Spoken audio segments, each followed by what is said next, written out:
Hello again, everyone. I'm Joe Longinusa, welcoming you to another edition of Next on the Tee with Chris Mascaro, the show where industry leaders, golf professionals, and legends all come and discuss the great game we love so much. So without further ado, let's turn it over to our host to tell us who's next on the tee. Chris, take it away. Hey, thank you, Joe. Good morning, everybody, and thank you for joining me again this morning on Next on the Tee. I am your host, Chris Mascaro, and today, folks, we're going to have a lot of fun. I've got three great guests to share with you, so sit back, relax, and let us take your mind off everything else going on in your life for the next hour or so. First up with me this morning is going to be Dan Quinn. Hockey fans are going to remember what a great player Dan was for 14 seasons in the NHL. He's also been a caddy for several years, caddy for John Daly at the 2000 U.S. Open, caddy for Ernie Els and Juice Luton now. We're going to talk about his time playing in the NHL with some of the greats he had the opportunity to play with. Plus, we're going to get his insights and thoughts about what it's like to be a caddy on the tour and what it's like to dominate the celebrity tour. Dan is going to be joining me here in just a few moments. Following Dan, we're going to get a return visit from one of my favorite guests, and that's LPGA pro Missie Berteotti. You're going to recall that Missie played on the LPGA Tour for 14 years and won over $1 million in career earnings. She won the 1993 Ping Welch's Championship, plus had several top 10 finishes, including the 1988 LPGA Championship and the U.S. Open. She's also one of the top instructors in the game, so we're going to talk a little bit more about her career, plus the mental side of the game when she is here with me about 25 minutes from now. Then we'll wrap up the show by talking with Jim Grundberg, who is the co-owner of Seymour Putters, one of our sponsors.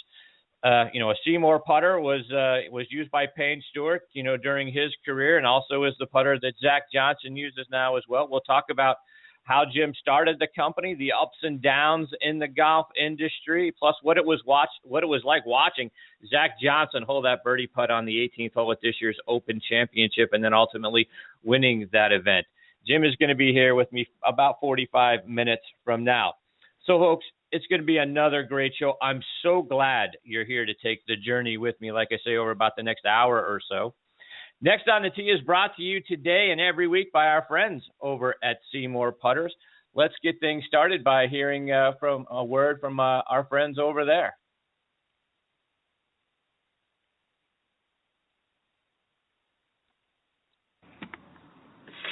Golfers, has this happened to you? Great drive, perfect second shot on the green, only to 3 or even 4 putt, shaking your head all the way back to the cart. I have good news. Help is on the way with the Seymour Putter. The Seymour Putter Company patented RST technology sets up the putter perfectly every time using a visible gun sight on the top line. Genius! It's like locking radar onto the target, in this case, the golf hole, putting the golfer in perfect position to make a reliable and consistent stroke. The 1999 U.S. Open, 2007 Masters, and 2015 British Open champions all used, you guessed it, the Seymour Putter. So if you're ready to make more putts, take strokes off your game, log on to Seymour.com. That's SEEMORE.com, and put a Seymour Putter in your bag today. Yeah, like Joe said, check out their rifle scope technology that has helped win 3 majors and 36 tour events and counting. It's helped me make more putts. I know it's going to help you as well. You can find them online at Seymour.com, and that is SEEMORE.com, and get one in your bag. You're going to be very glad you did. We're also sponsored by the French Lick Resort up in French Lick, Indiana. Folks, you want to talk about a spectacular resort to both play golf and to just relax and enjoy yourself. Well, you're not going to find a better place anywhere on the planet than the French Lick Resort. Go to FrenchLick.com and see for yourself. I had the privilege of taking my family there back in June, and we're already looking forward to getting back there just as soon as possible. The resort is historic and beautiful. It's got wonderful gardens in the back and a huge rocking chair front porch. And the golf, folks, oh my goodness, the golf. The French Lick course is kept in championship condition, or the Pete Dye course is kept in championship condition year-round, and they could be ready to host a major at a moment's notice. They played this year's Senior PGA Championship and the LPGA Legends Championship just a few weeks ago. So if you've ever wondered what it would be like to play in a major, well, you can do it there at the Pete Dye course. They've also have a Donald Ross designed course, which is fantastic. It's the site of Walter Hagen's PGA Championship victory back in 1924. They've also got the Valley Links course on the property that dates back to 1907. So the French Lick Resort needs to be on your list of places to stay and play. And oh, by the way, they've got a casino right there on the property as well. For more information and to book your stay, go to FrenchLick.com. Also want to give a shout out to our friends over at Allen Edmonds, makers of top quality made in the USA shoes. Folks, the shoes of great leaders from the Oval Office to corner offices to stage and screen and promising cubicles all around the country are a part of what make people successful. The right footwear is important on the carpets and the hardwood floors of our global economy. Get it right with made in the USA quality and value from Allen Edmonds. Allen Edmonds is an American original. They've been making shoes right here in the U.S. and Wisconsin since 1922. Check them out online at allenedmonds.com. And we also want to kick off the show like we do every single week here by saluting the brave men and women serving in our military. We want to thank all of you for your daily sacrifices and for what you do every day to keep the rest of us safe. We also want to thank our veterans for all you've done for us over the years. We truly appreciate everything that our military personnel do to preserve our freedoms and our liberties. It's through your strength and your efforts that our way of life is even possible. Our sincere thanks as well to Sean Cruz and all the wonderful folks over at the Armed Forces Radio Network. It's an honor for us to have Next on the Tee be a part of your radio network. You can find us by going to armedforcesradionetwork.org. We also want to continue to remind our veterans, please be sure to check out globalvoiceforveterans.org. It's a great site. You're going to find news and articles and a wealth of information that's specifically designed for our veterans out there that I'm sure you're going to find both interesting and beneficial. Again, globalvoiceforveterans.org.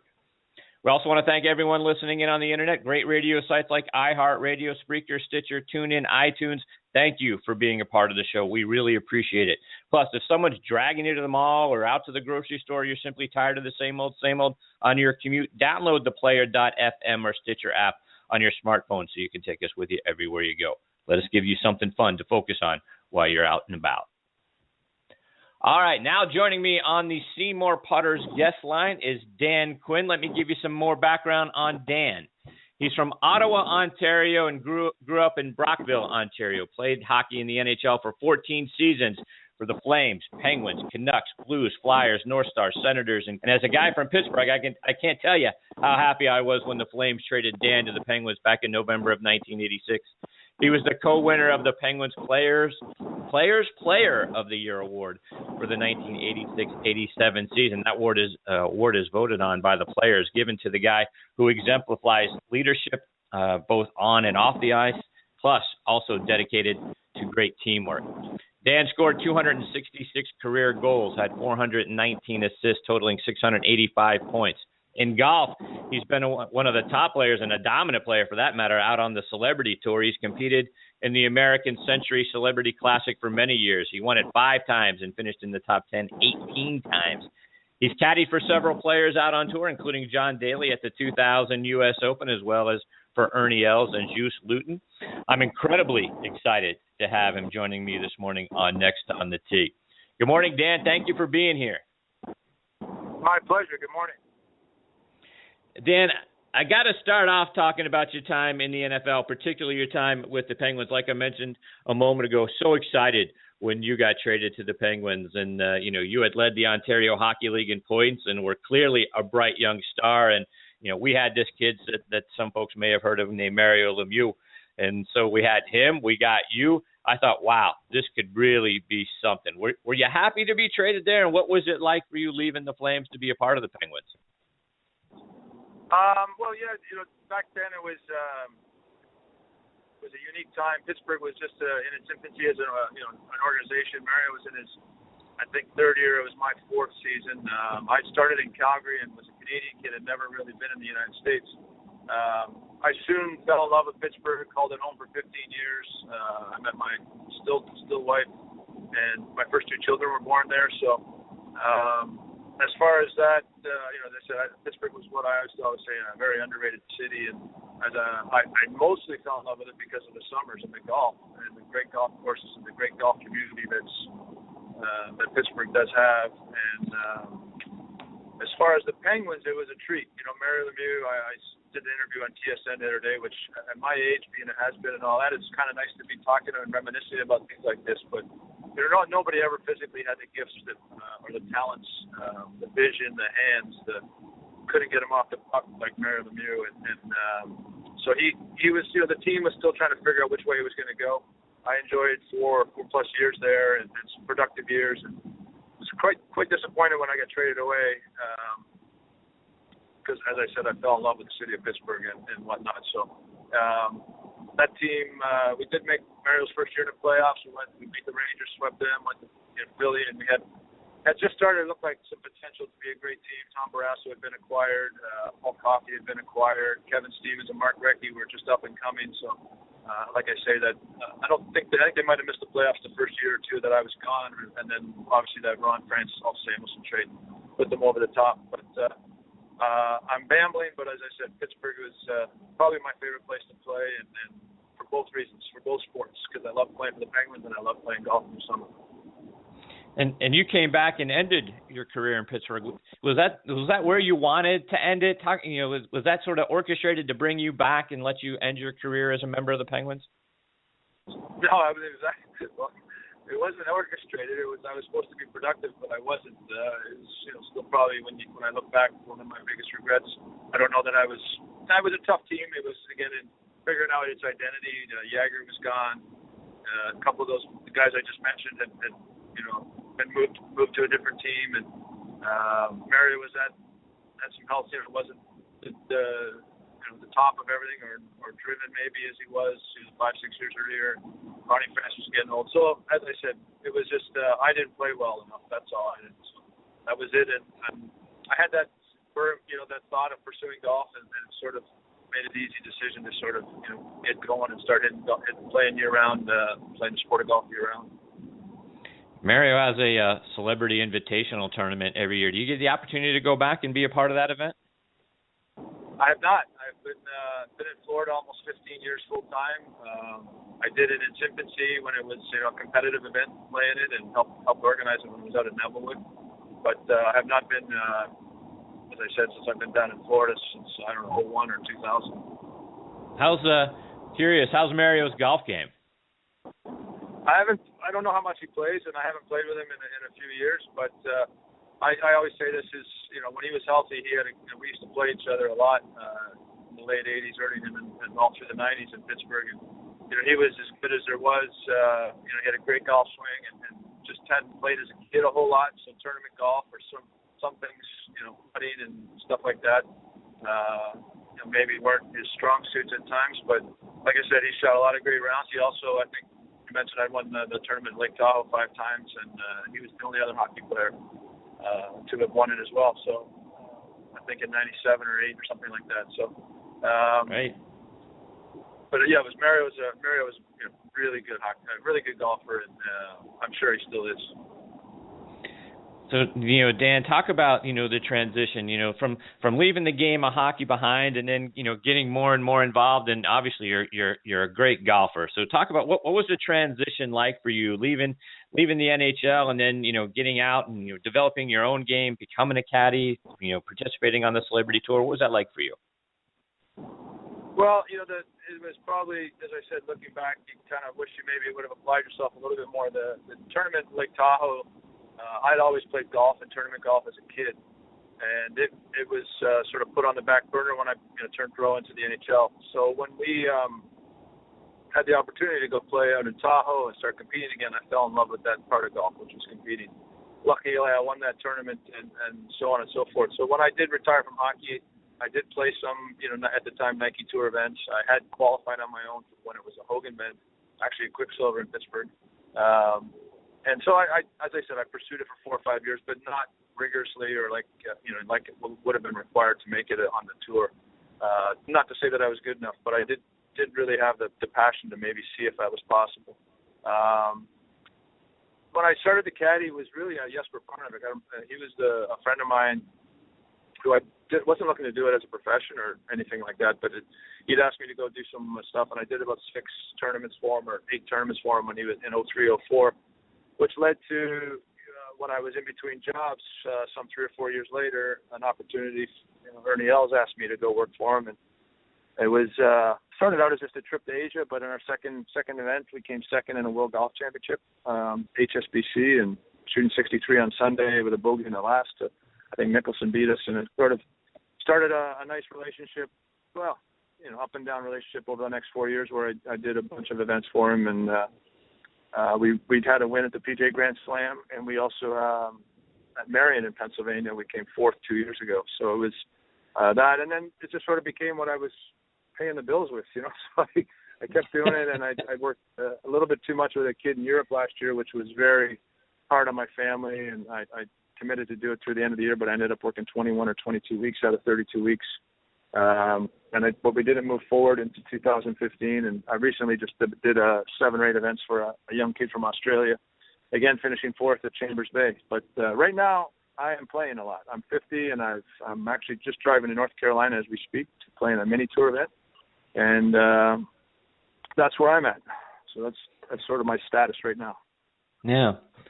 And Dan, you were witness to probably one of the great meltdowns on the PGA Tour. You caddied for John Daly at the 2000 U.S. Open, had a front row seat to that event. He took a 14 on the par 5 finishing hole in the first round at Pebble Beach, hitting I think 1 into someone's backyard, then 3 out into the Pacific Ocean. Stormed off the course after completing his round of 83. Didn't come back for the second round. What was it like being that close to something like that?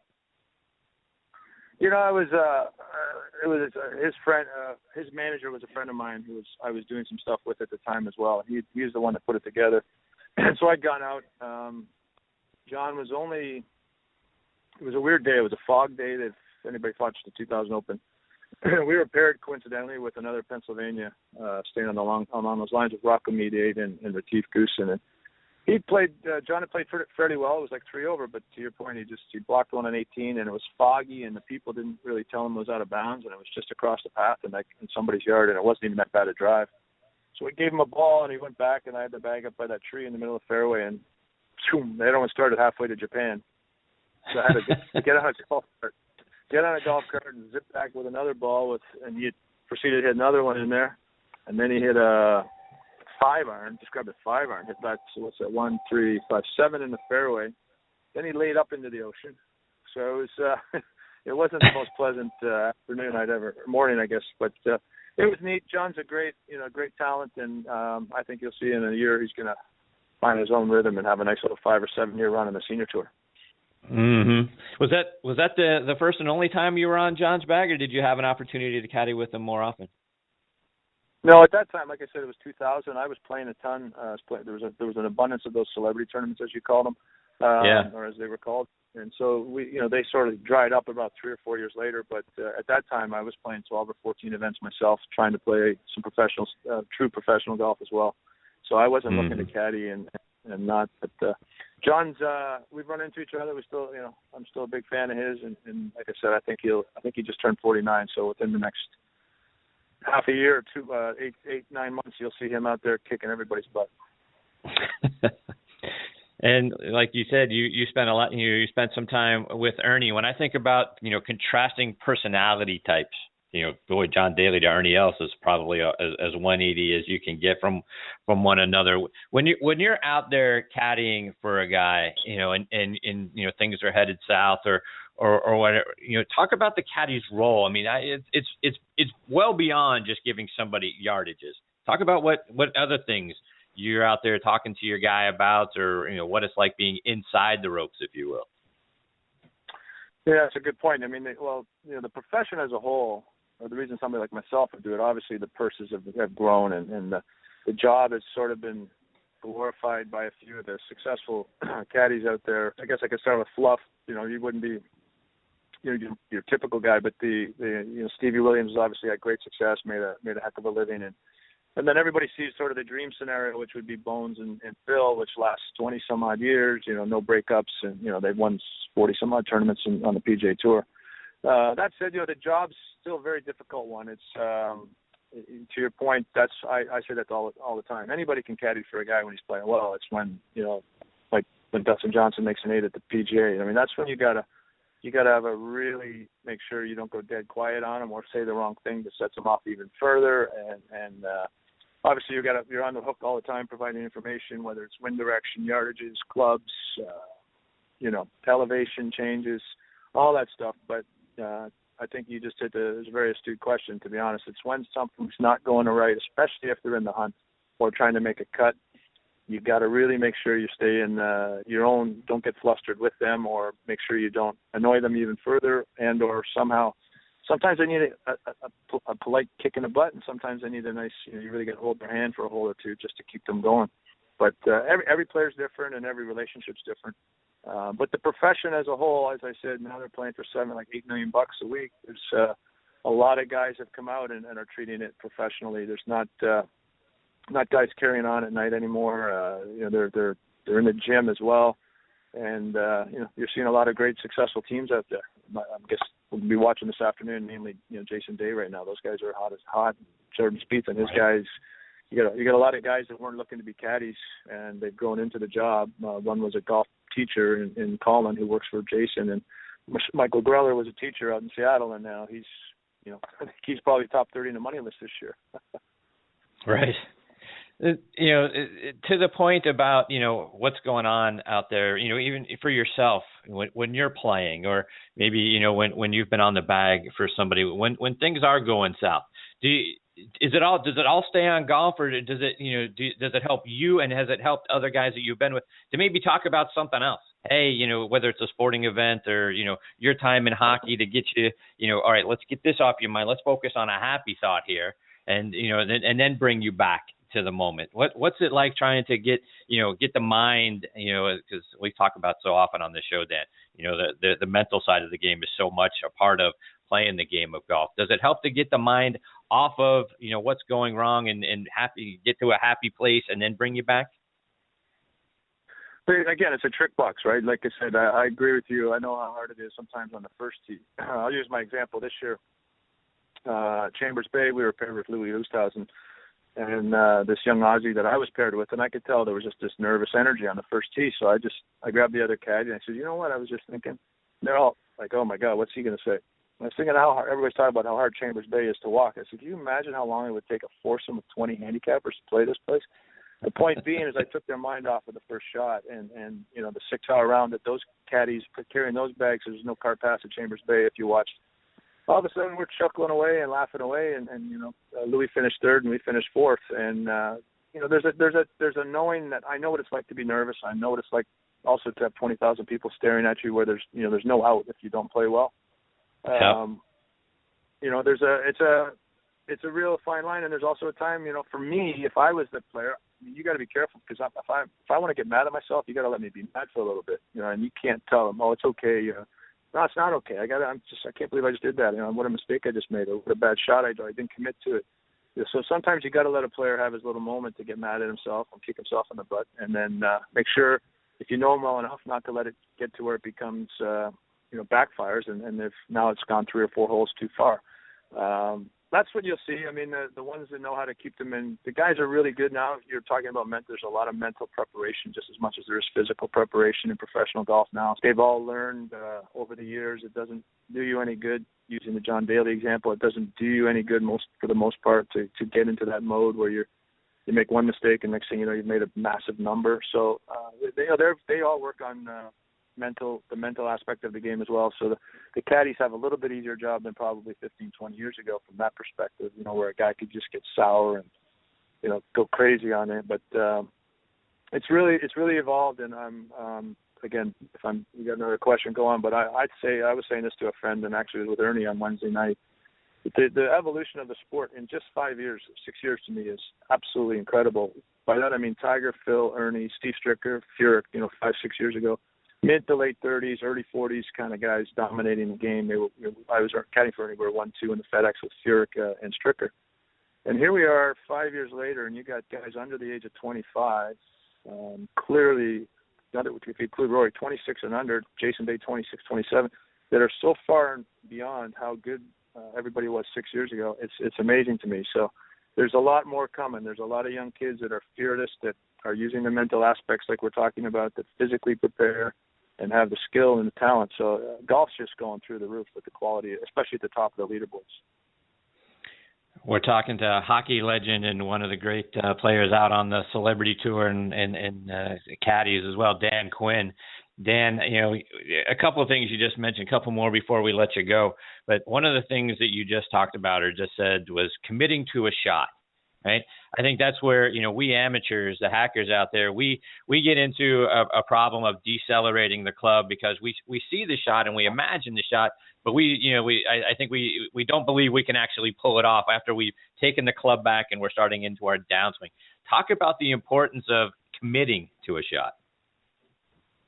Well, I'll back it up because it's fresh in my mind. I had a little money game with some friends yesterday down in Florida, and we've had a really wet week. So, to your point, your question, I was playing good. I was like 2 under par, and not that has anything to do with the story. But on the last hole, I needed to make a 3 against this one guy, and he'd hit the green, and I had 152, and it was either a big 9-iron. I had a little bit of helping wind, which probably if I really flushed it could have got it there. Instead, I went with that chippy easy 8, which I came out of, and it's a lot harder shot to control.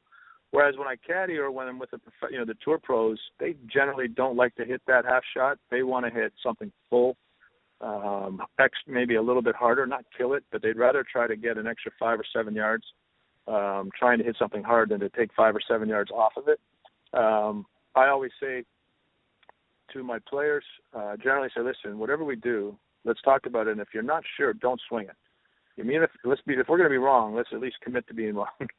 You're not going to hit a good shot.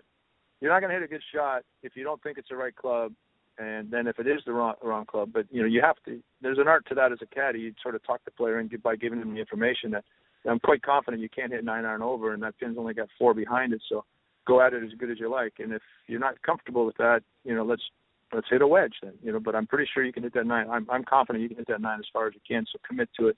Otherwise, if the player doesn't think he can hit that thing 9, he might come out of it and hit in a bunker and plug, and now you're in trouble. So I think as a rule, you just try to, as I said, I think the biggest difference to what you just said, or even myself yesterday, is we generally will take 1 too many club, especially if we're a little bit nervous. Whereas a pro will probably take 1 less, make sure they get it just on the green. If the pin's 22 on and they know they got enough to get to the front, they're going to go ahead and hit it, 8 or 9 on, and worst case, they got a 25-footer to the back pin. Some people, if I've heard them say on TV that amateurs generally under club, but I find that is true sometimes. But if you played a little bit or try to play a tournament, when you're a little bit nervous, you generally end up taking 1 more club. If it's a 5-iron, you're maybe I'll just hit an easy 4-iron. Tour pros generally will go, if it's a 5-iron, they might hit a hard 6 just to make sure they make a good aggressive move at it and commit to it. That's great advice.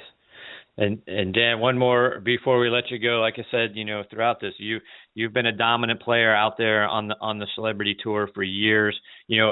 When you're sitting back with the fellas and you're telling stories, sharing about the times that you've played out on that tour, what's one of the stories that you like to share with folks? Well, I was thinking about that. I'm in the middle of a 8-hour car ride from Jupiter, so I'm almost at Pinehurst. So in that, you get a lot of time to think. But I couldn't imagine back mentioning stories or back when I played if there was social media. But yeah, so we had the tweeting and all that stuff now. But I was very fortunate, not to name drop, but from playing golf with Michael Jordan and John Elway, obviously Mario Lemieux. We've had so much good times. Some of the guys that I'm a big fan of. For me personally, obviously winning in Tahoe 5 times was fun. But there was a lot of times when there was just a lot of, guys times that, can never probably be duplicated, just from playing golf with some good guys and then, having a few beers after and listening to Michael Jordan tell a story about a basketball game or John Elway talking about throwing a football. And, we've even had time. One of my favorites, real quick, because I was drafted in 83, so was Elway. When I was in Calgary, and Denver was the sister city, so long story short, those were the games before DirecTV that we had on every week. So when I got to meet him in 92 or 3, we ended up having a few beers after a round of golf, and next thing you know, we're out on the 18th green. He's quarterback for both teams, and we're playing 3-on-3. That kind of stuff. And he's John Elway, 1992, 93. I mean, you're trying to catch a ball from him coming at you like a pea, putting that big, the tee of the football in your chest. I was still playing in the NHL, so I mean, things like that probably never happen again. Those were just good times, and as I said, went to the Ryder Cup with Michael Jordan and Mario and I and Elway in 1999. That was just a terrific week. Wow. Up in Brookline. So things like that I got to do through, I guess being a decent golfer and, having played a sport, now that as I said, I'm 50, you kind of get nostalgic when you meet your milestone sort of number. So I look back on a lot of stuff and probably didn't realize how lucky I was at the time. It was certainly a great experience. Yeah, no doubt. That's great stuff. Good for you, Dan. Dan, as we let you go here, tell our listeners, you mentioned social media. Is there a way for our listeners to keep in touch with you, both whether it's online or over social media, keep track of what you're doing? Yeah, I set up a Twitter thing. I don't know what, I think it's my email address, so it's like DQ Home Quinn or something on Twitter, and that's the only thing I'm kind of doing, mostly to follow my daughters.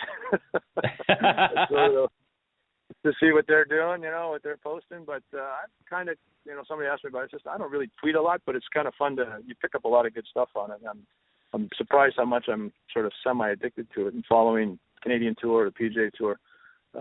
You must make sure you do me one favor when you hang up with me. Is one of my favorite people is Missie Berteotti. Tell her I said hello. Her dad was a great friend of mine, Jerry, who's just passed away some years ago. We were members of the same course. We lived on the same course in Pittsburgh, called Nevillewood in the 90s, and I played a lot of golf with Jerry.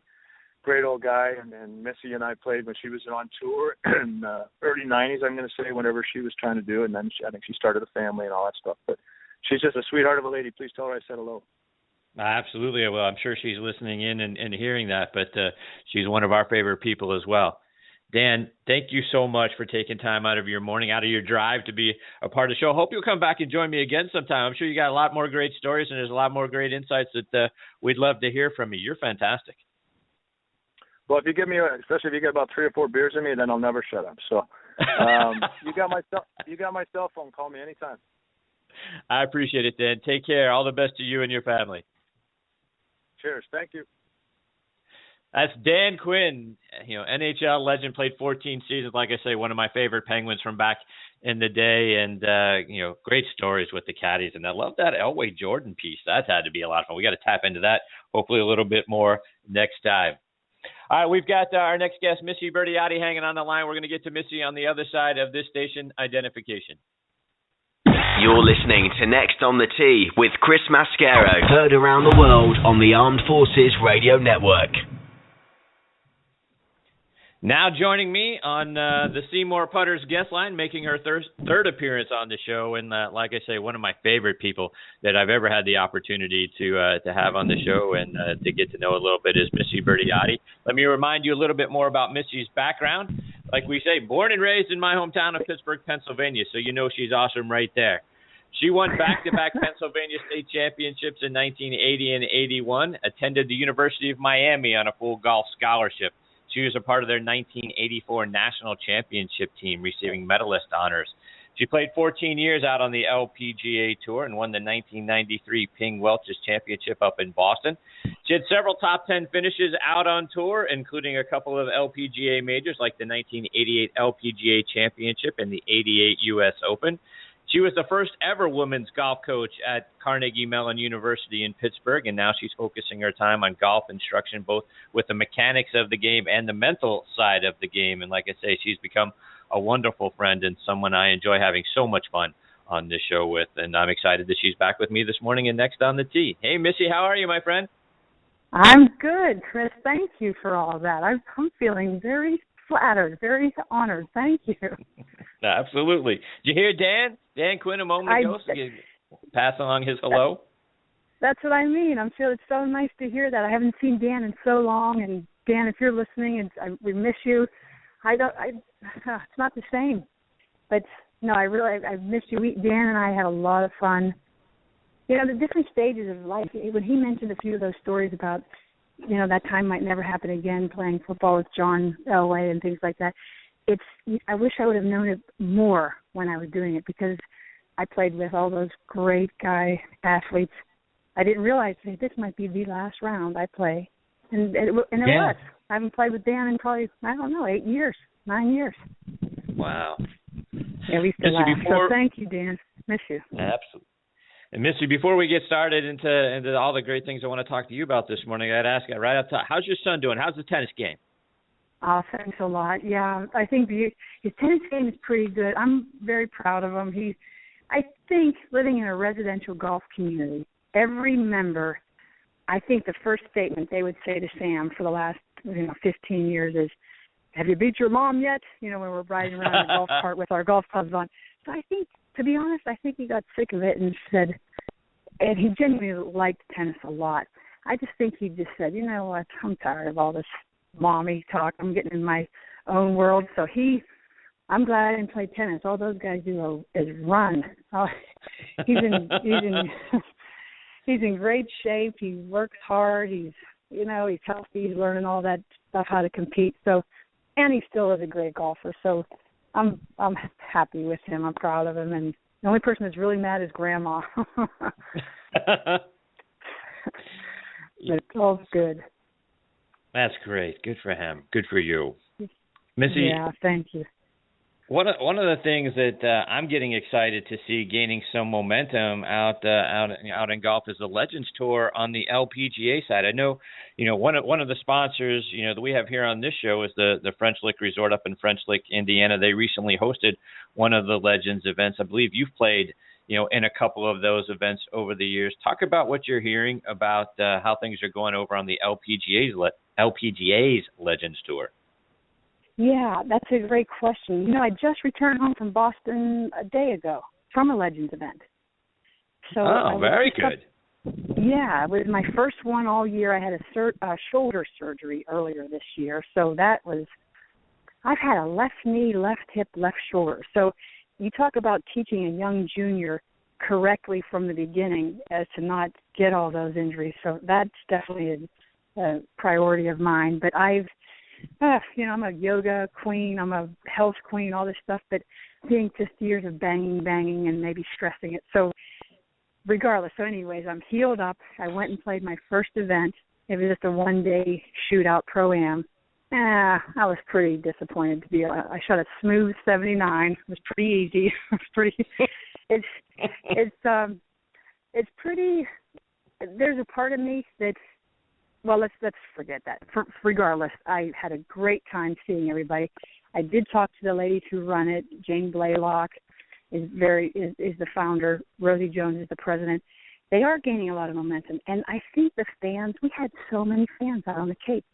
I think, not to dismiss the quality of the golf that's out there on the tour now, the figures, the personalities back when.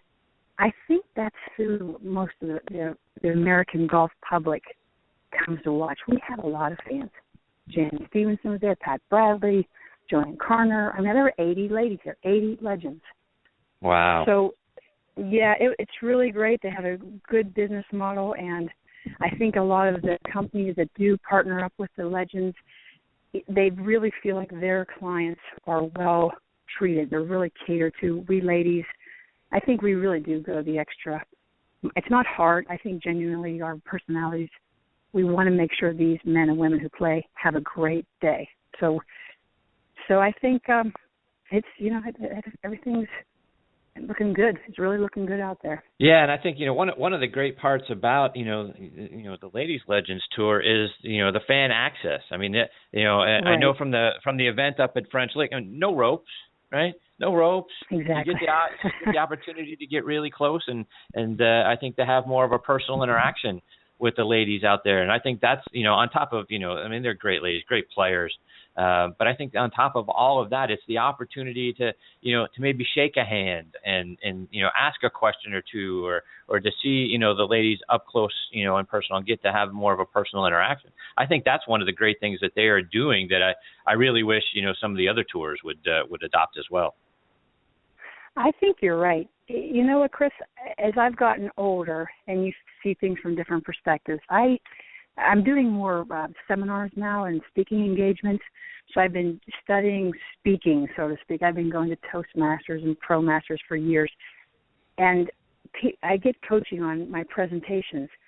But a lot of the coaching is you're very relaxed, you're very comfortable in front of an audience, and they spend months, years teaching some students how to do that, and they're telling me I'm decent at that already. And I do believe it is. I know it's from my upbringing. We had to. On our tours, you are 1 foot from your fans.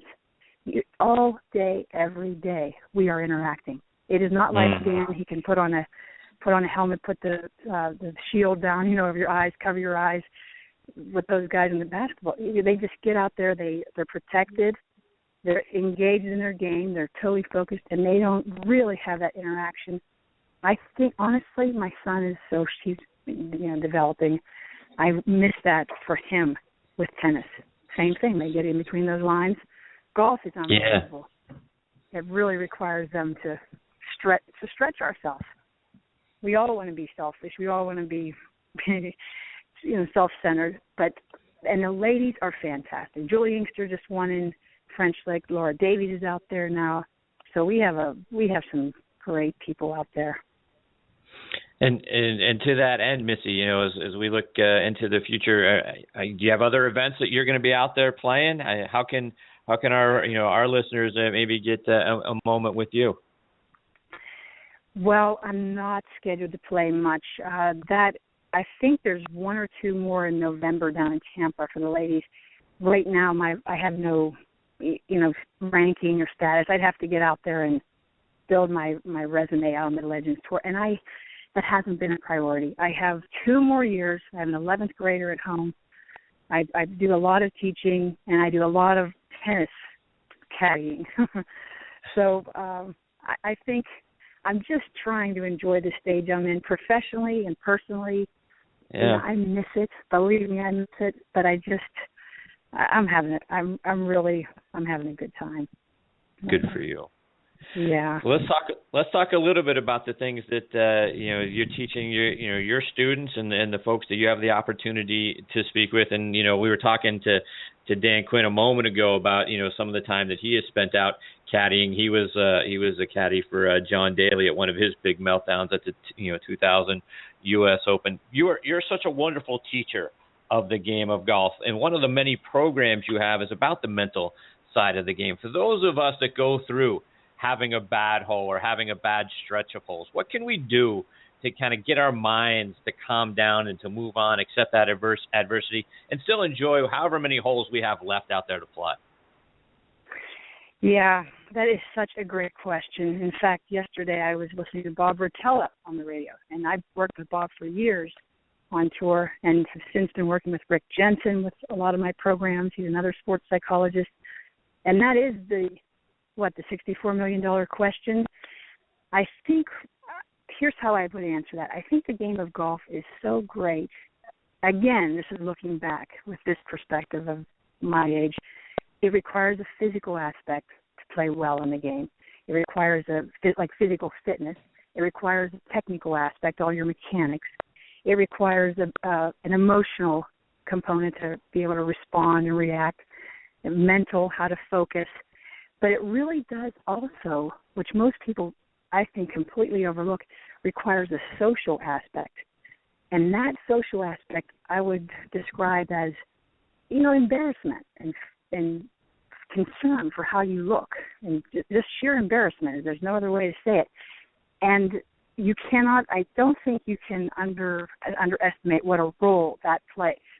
And kids, adults, businessmen and women, especially successful men and women in their respective fields, when you put them on the golf course, it is neutralized.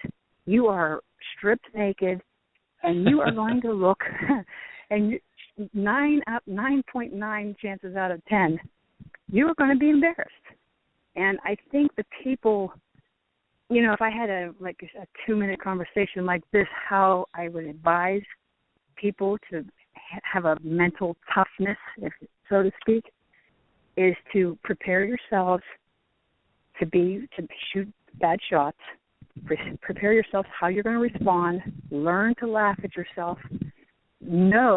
Just know that it doesn't mean you're terrible and that you're not going to shoot always bad shots. You just have to handle being embarrassed.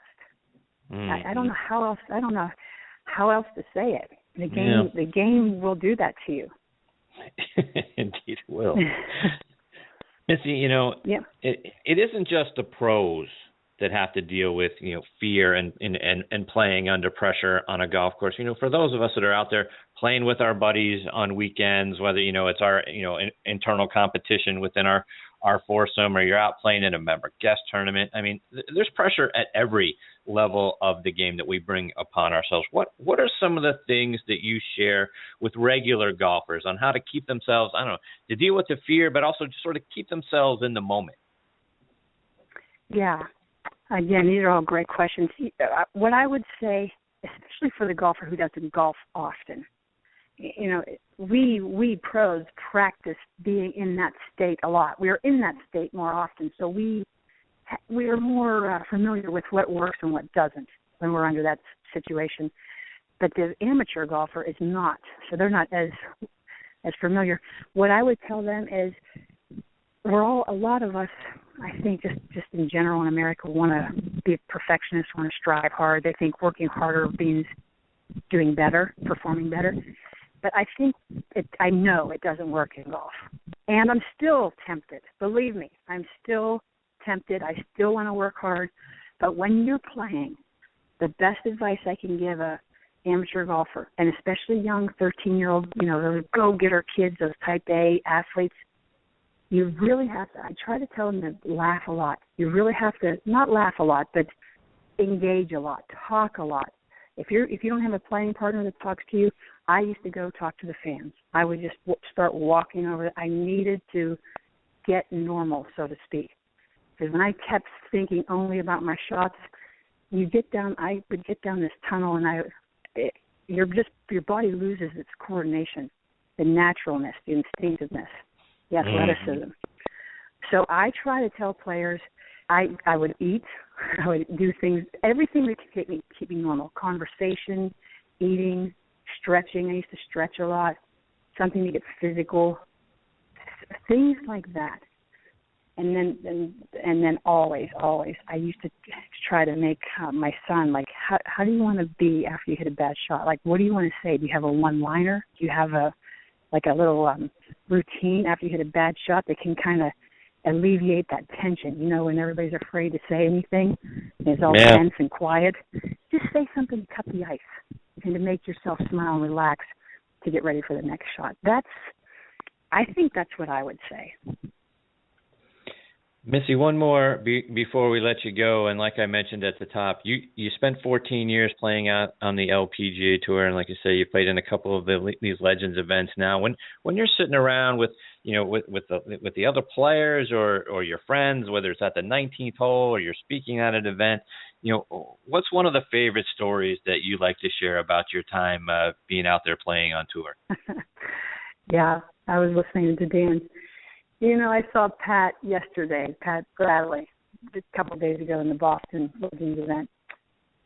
I'll tell you this one. This is cute. It's again along the same lines of fear. You're a rookie on the tour playing with these Hall of Famers, and Pat Bradley, she was tough to play with. She wasn't concerned about me and making me feel welcome. She was trying to get into the Hall of Fame the years I was playing the most with her. She needed one or two more.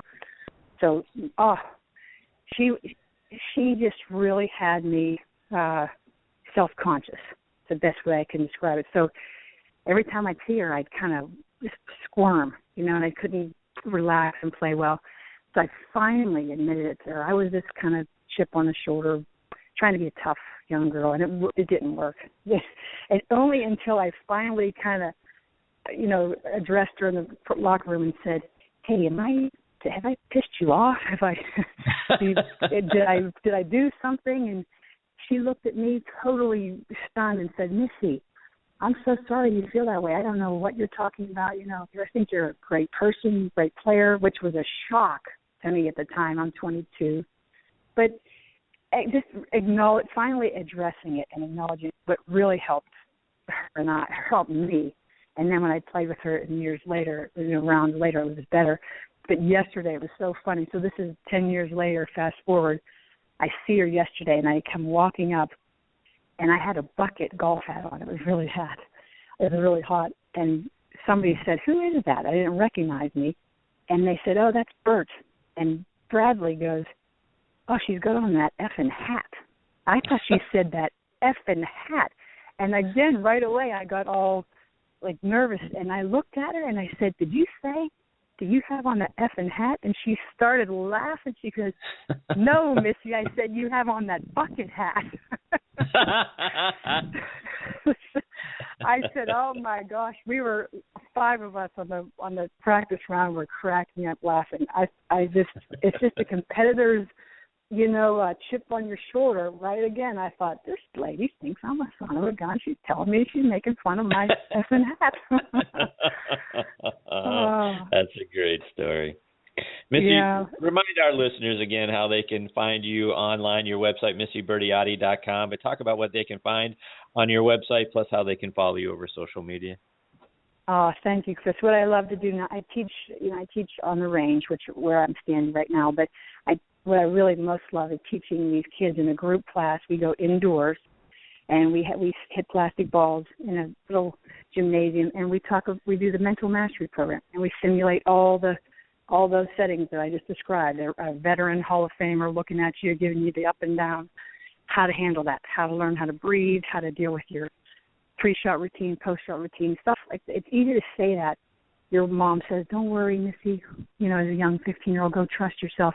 Well, what are some trust drills you can do, like tangible hitting drills for putting and hitting? And we practice those indoors, and they're really helpful. I wish I would have learned them at 15 instead of 30. But that's what I am. So it's MissieBerteotti.com, and I've branched out. We're teaching women now. Business women were coming to me asking me for those same set of skills, which was really surprising to me. So I do a business golf academy for just business women, and it's all the Business Golf Academy. And we do the same thing for women, indoor group training, talk about these issues, absolutely do the mechanics, and the women realize, oh, I can. I play with so many, no disrespect, lousy male golfers, but they play. They get in the pro-ams and they play, and they have fun, and they interact, and they network, and their businesses thrive, do better, because of that. Whereas the women, they're afraid to get in there and mix it up, and we want the women to get in there. So I'm enjoying everything. Good for you. Missy, You're so wonderful. It's always such a special thing for me to get the opportunity to spend some time with you. I hope you'll come back again soon and share more of your thoughts and your insights, some of your lessons that you have on your website, which are fantastic. I really enjoy the opportunity to get to spend time with you. Thanks a lot, Chris. Thanks a lot. I'll tell you about the new baseball academy my neighbor in Pittsburgh is building, and we're going to teach group lessons for the kids in there, the mental mastery. So I'm excited about that. We'll definitely visit again. Thank you for having me, Dan. Thanks for your mentioning of me. I'm the great golf world we're in. Thank you, guys. Bye, Dan. All right, take care, Missy. We'll catch up with you again real soon. Bye, Chris. Thank you. All right, take care, Missy. Bye-bye. It's a great Missy Berteotti, MissieBerteotti.com. Great stuff on her website. A lot of good videos, a lot of good insights, a lot of good things about the mental side of the game that we can all use so very much. All right, we've got our next guest hanging on the line, Jim Grundberg. We're going to get to Jim on the other side of this message from our friends over at the French Lick Resort. You just can't beat this weather. The leaves are starting to change. It's the perfect time to get away to French Lick Resort and play the courses the champions play. This year, the Pete Dye course at French Lick has hosted the Senior PGA Championship and the Legends of the LPGA Championship. Play our Donald Ross course and feel like 1924 PGA champion Walter Hagen. Fall is the perfect time to play the courses the champions play at French Lick Resort. Book our Hall of Fame package now at FrenchLick.com. You're listening to Next on the Tee with Chris Mascaro, heard around the world on the Armed Forces Radio Network. Now joining me on the Seymour Putters guest line is the owner of Seymour Putters, Jim Grundberg. And let me give you some more background on Jim. Back in 1983, he was in management for Wilson Sporting Goods and was there for 10 years. In 1993, he moved on to TaylorMade as their marketing manager. From 95 to 99, he was the VP of sales for Callaway and Odyssey Golf. He then became the executive vice president of marketing and later the CMO for Gibson musical instruments. And then in 2006, he became the CEO and co-owner of Seymour Putters. Like you hear every week here on Next on the Tee, Seymour Putters have helped win 3 major championships, now most recently with Zach Johnson this year at the Open Championship. And I'm very excited to get the opportunity to talk with Jim Grundberg next on the Tee with me. Good morning, Jim. Thank you for joining me. Oh, great to be on with you, Chris. Good morning. Good morning. And Jim, you've had a heck of a career in the golf industry, and I want to get to all of that, but I'm curious about that time sort of sandwiched in the middle of your career. How'd you go from roles at Wilson and TaylorMade and Callaway to leading Gibson Music? Well, actually, I had to leave the industry. I had a non-compete agreement after the sale of Odyssey was complete. So it was sort of by necessity, but, really the musical instruments business, very, very similar to golf. The influencers, you probably don't think about it, but if you happen to be a guitar player and, you want to know what the tour players are using, you go out to see a concert, what guitars they're playing with, it's kind of a passion-type product. It's not really a consumer product.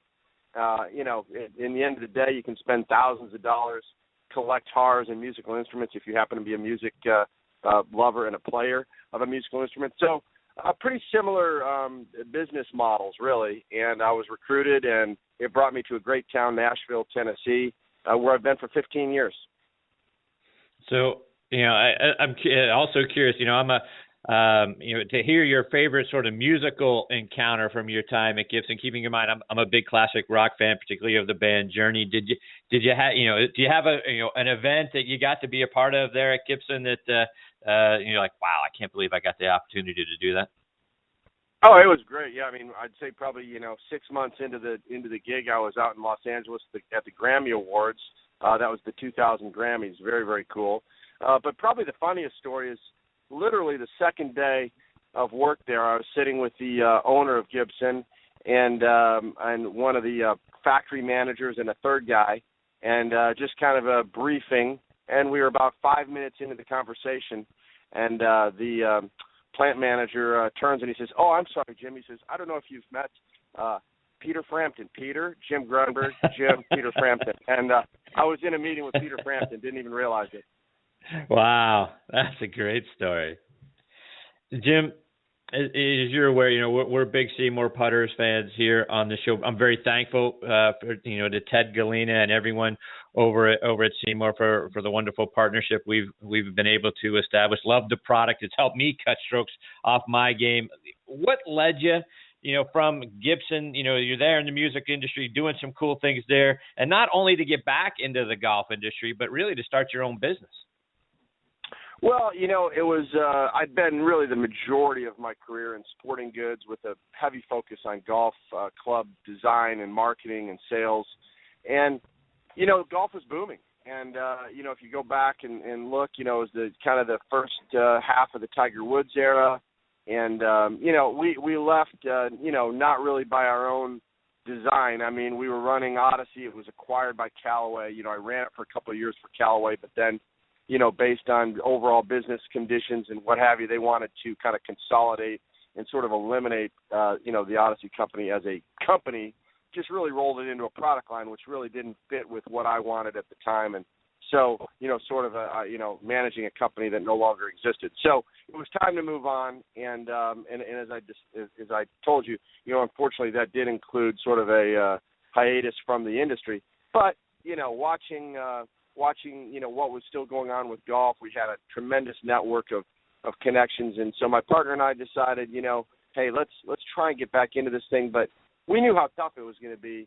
And, you can spend millions of dollars trying to design something, in a lab and on course and never really have it achieve anything. So the more research we did, we kept going back to Payne Stewart, what we consider to be the greatest putting performance in the history of the U.S. Open. With a very, very unique, visibly different product, the Seymour putter. And, tragically, when Payne lost his life at the end of that magical season, the brand, which had just was up and running. I mean, that event put the Seymour company onto the map. But unfortunately, a few months later, was dealing with being associated with this terrible, situation. And so I think the brand just never really got a chance to get off the ground. And we looked at it and we said, we really don't have to do any R&D on this thing. The technology is wonderful. It was proven at the highest level. And so we really just went out and tried to find the people that kind of had the trademarks and had the brand name. It seemed like it had sort of been on mothballs, and took that. Yeah, it really took us a couple of years to get that thing worked out. And then 2006, we came up with a way to take the brand and the assets and the trademarks and the designs and relaunch the brand. And we knew it was going to take a couple of years, but ironically, the month that we closed on the deal back in September of 2006, Zach Johnson and Vaughn Taylor were both playing in the U.S. Ryder Cup team. Both had really achieved their spots on that Ryder Cup team through great putting, and both were using a Seymour putter. So while the Payne Stewart story was certainly the foundation that this putter had helped him, return from a 4-year victory drought, won twice, won the U.S. Open. We were amazed that 6 years later there were two great young players known as great putters using this product, having been influenced by the great Payne Stewart. So it kind of all came together then, and then we could have never dreamed that the next major championship, the first major championship after we actually owned the brand, that Zach Johnson was going to come out of nowhere and win the Masters. So pretty much of a storybook fashion right there. We were back in business. Yeah, so I want to touch a little bit more on both of those sorts of things, Jim.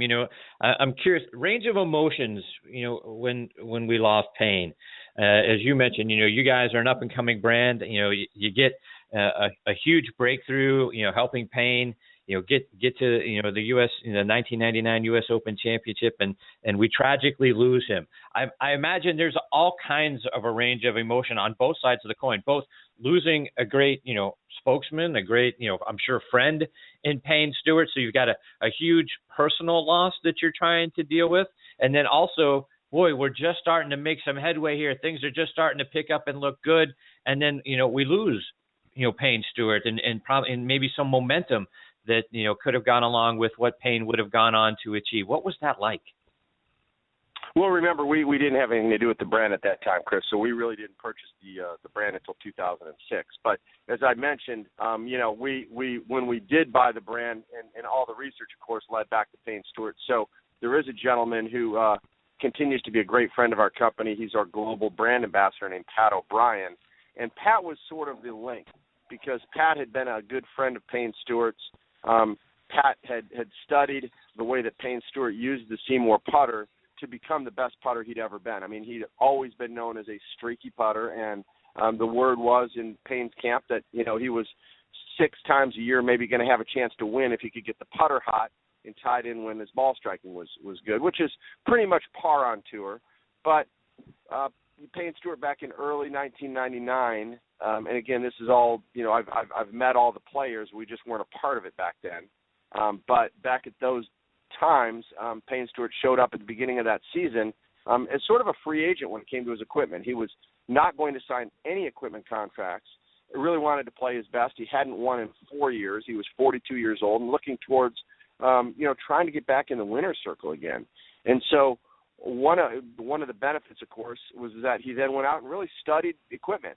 And he found the Seymour putter and through tour rep named Arnie Cunningham, through his caddy, who Mike Hicks, who was sort of like, hey, let's try something here. Let's just see if we can get a little bit more consistent. So they worked on it. The very first week they saw it, which was his first event of the year was Pebble Beach in 1999. He went out. He actually ended up working with it 5 hours on Wednesday, put it in play, and ended up winning that event, which was rain shortened, but he won that event, and then he went on to not only win the U.S. Open, but also statistically led the tour in every putting category, putts per green in regulation, and fewest putts per hole. So to be something that had really, turned his entire career back around. And so then, obviously the loss that every golf fan in the world felt was deep. And so I think, to your point, anybody associated with the brand, it was probably a big downer because how can you go out and take advantage of the most exciting moment you could ever want for a young startup and yet be so closely tied with such a tragic story. So I believe that is why that the brand did sort of just go into sort of a downshift. And but at the time, Pat O'Brien, who I think as a legacy to Payne, he was going to become a teacher and really focusing on putting.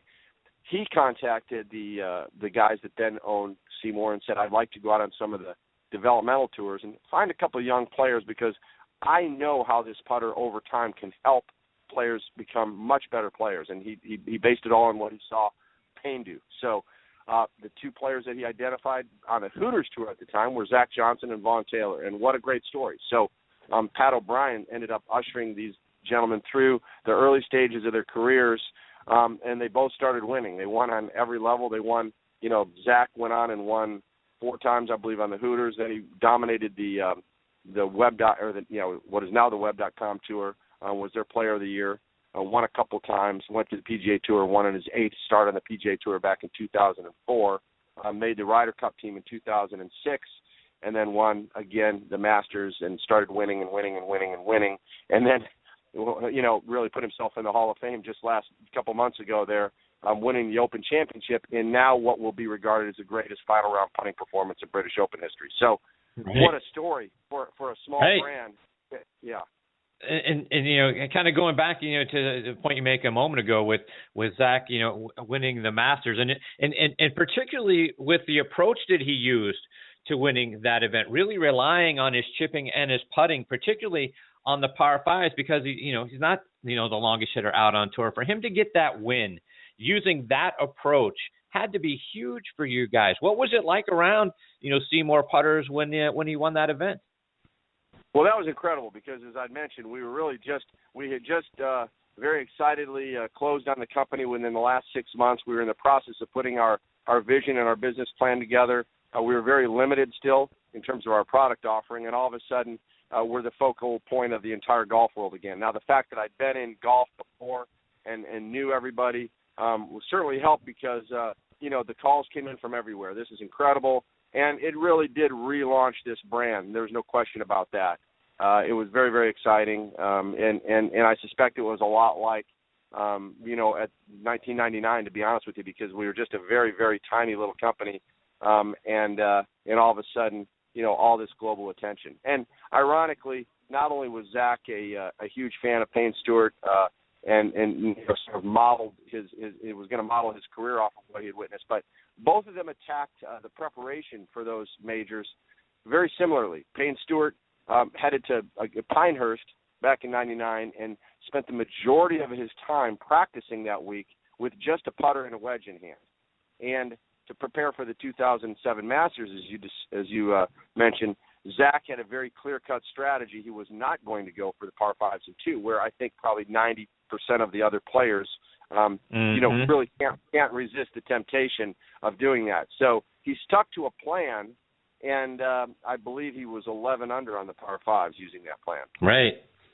And now, Jim, as you mentioned, this year's Open Championship, take me through the weekend for you when you're watching the Open Championship and you see Zach, kind of moving up the leaderboard, and obviously when the birdie putt drops on 18, that obviously gets him into the playoff and then ultimately winning. What was it like around your household or you guys with Seymour putters as you're watching Zach and thinking wow, he is absolutely putting lights out here?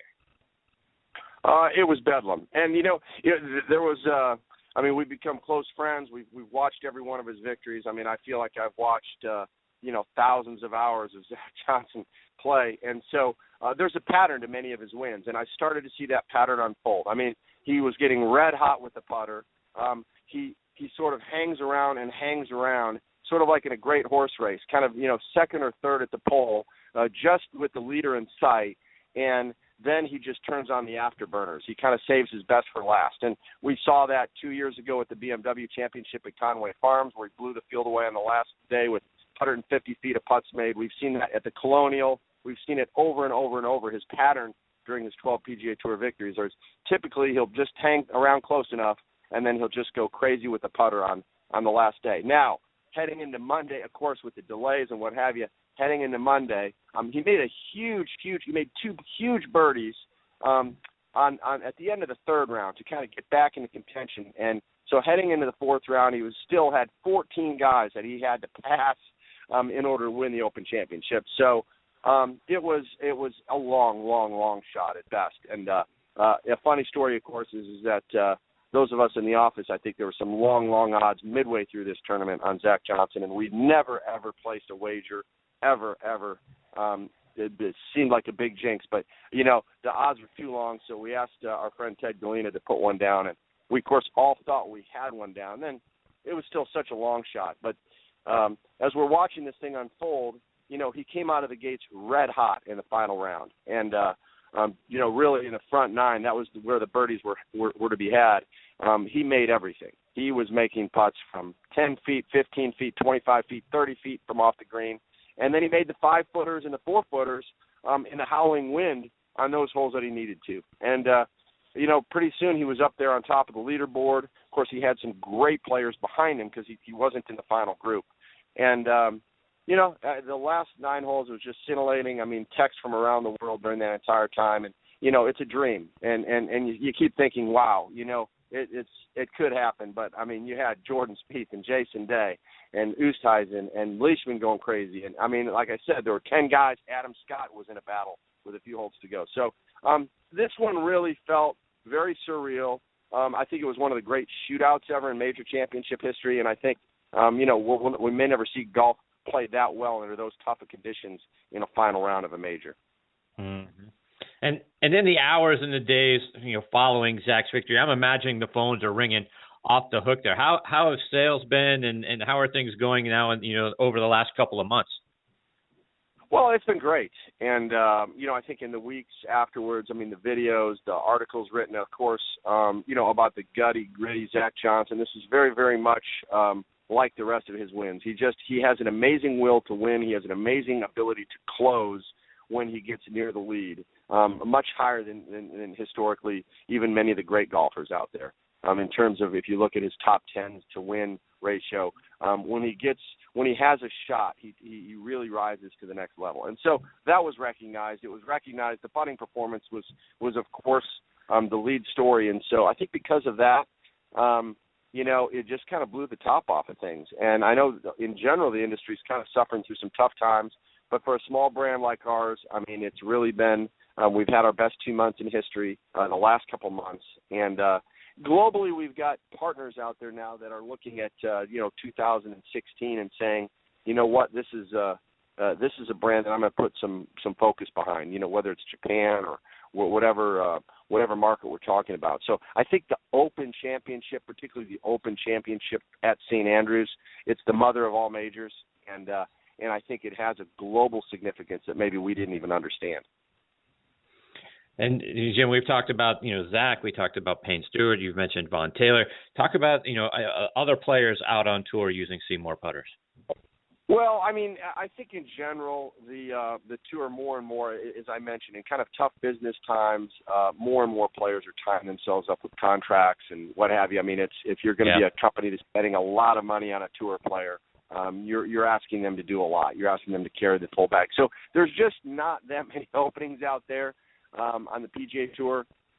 Occasionally we'll have somebody who will break ranks, with maybe one of their other companies, or decide not to take money from somebody that's been paying them to play our product. That in and of itself is just a huge accolade that would happen.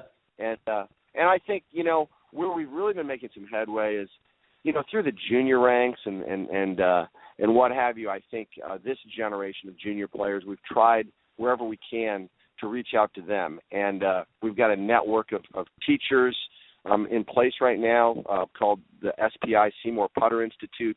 So we have about 600 to 700 in-store sales fitters if you were to go to one of the big box golf stores. But we have another 300 certified golf instructors who, at a higher level, give putting lessons. And they've sort of endorsed the Seymour putter and the Seymour system. And so that's been really cool. They all have junior programs. They all have juniors that they're getting behind. So, we still see the big impact of Zach in the next generation. So, in the same way that golfers of this generation have been influenced. So, it's a type of product that it helps you get better over the long term. I mean, there's no quick fixes. I think there are people that do love changing putters all the time because they feel like they can maybe catch lightning in a bottle. But statistically, if you really want to become better at putting, the same as with the full game, it's going to take some dedication and building a system of consistency, and that's what we have.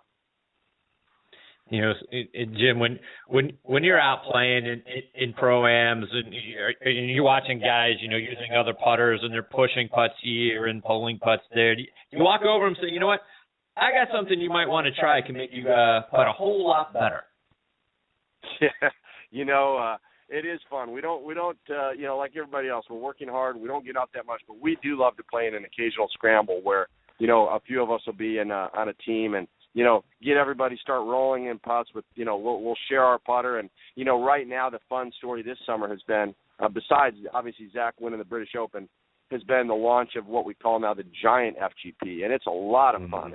It's an oversized version pretty much of the same putter that Payne and Zach use, and higher moment of inertia, but it still performs the same way. Great balance, wants to stay square to the plane at all times. And we get that thing out there at scrambles, and boy, do we have some fun. And people are hooting and hollering, sinking 25, 30-foot putts. And, as you said, it's a lot of fun.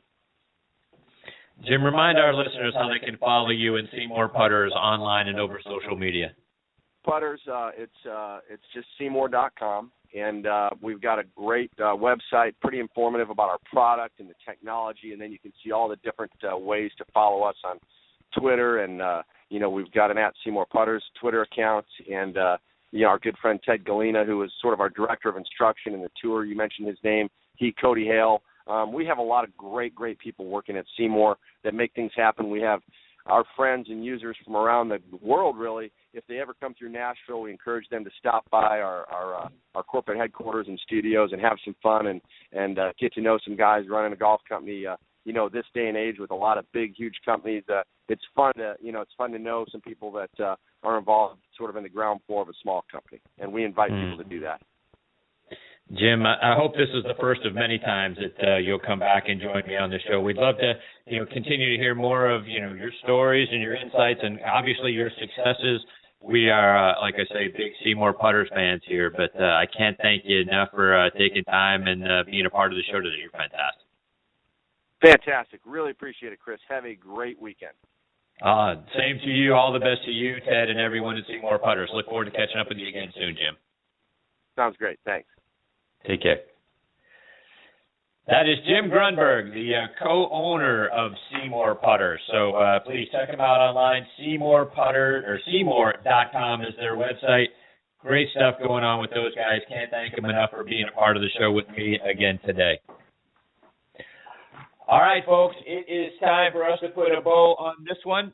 I can't thank you enough for being a part of the show. Before we close up shop, I want to remind you about the great book that our friend Dave Stockton Jr. and his dad, Dave Stockton, have out there for you.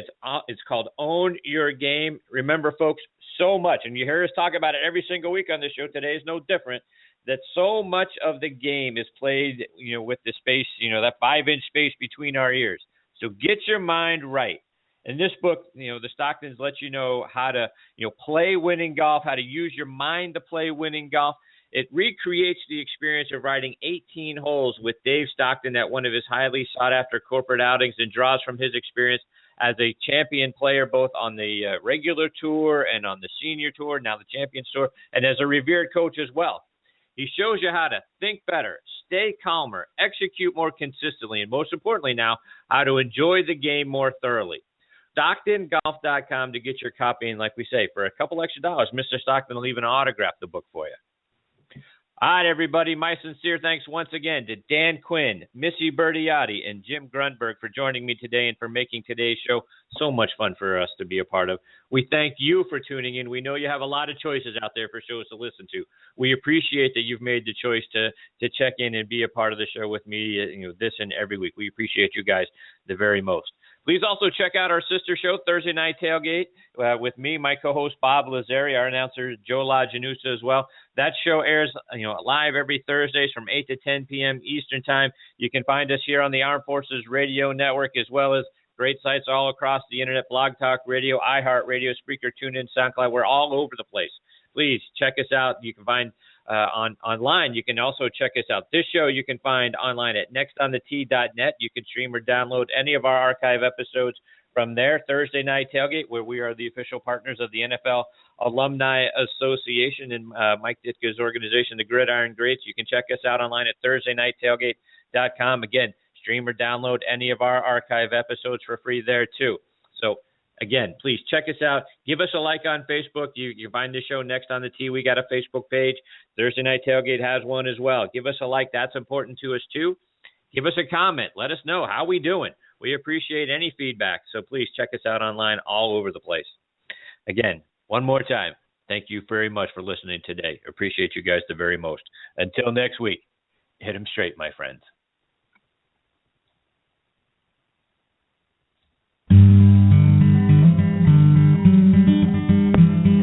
You've been listening to Next on the Tee with Chris Mascaro, where PGA and LPGA legends, pros and top instructors, and media members go to tell their stories.